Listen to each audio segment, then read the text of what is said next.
Hi అండి, welcome to మా ఇంటి వైబ్స్. మామూలుగానే ఉప్మా అంటే చాలా మంది ఇష్టపడరు కదండి. ఎప్పుడూ చేసేలా కాకుండా ఈసారి గోధుమ రవ్వతో హెల్దీ అండ్ టేస్టీగా ఇలా ట్రై చేసి చూడండి. ముందుగా కడాయి పెట్టుకుని 3 స్పూన్స్ పెసరపప్పు వేసి దోరగా ఫ్రై చేసుకోండి.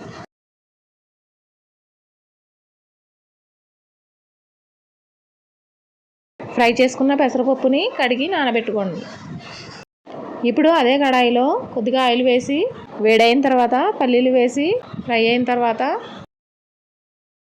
ఆవాలు, శనగపప్పు, మినపప్పు వేసి ఫ్రై చేసుకోండి.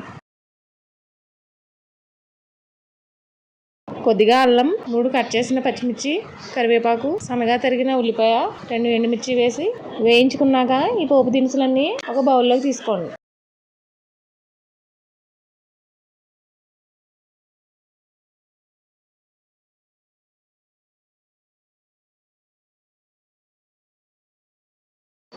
సన్నగా కట్ చేసిన క్యారెట్ ముక్కలు వేసి ఫ్రై అయిన తర్వాత టమాటా ముక్కలు వేసి మగ్గించుకుని కొద్దిగా పచ్చి కొబ్బరి తురుము వేసి కలుపుకుని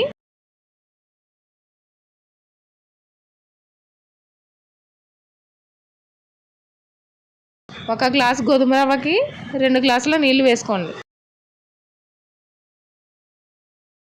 ఇప్పుడు రుచికి సరిపడినంత ఉప్పు వేసి మూత పెట్టి మరిగించుకోండి. వాటర్ మరిగిన తర్వాత కడిగి పెట్టిన పెసరపప్పు, గోధుమ రవ్వను వేసి కలిపి మూత పెట్టుకోండి.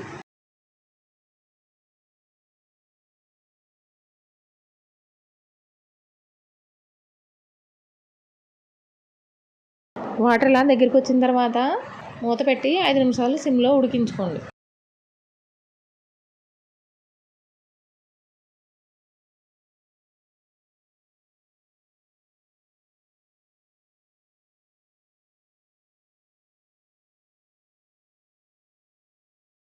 రవ్వ ఉడికిన తర్వాత ముందుగా వేయించిన పోపు దినుసులన్నీ వేసి కలుపుకుని 2 నిమిషాల పాటు మగ్గించుకోండి. ఈ పోపు దినుసులన్నీ లాస్ట్లో వేసుకోవడం వల్ల మెత్తపడకుండా ఉంటాయి.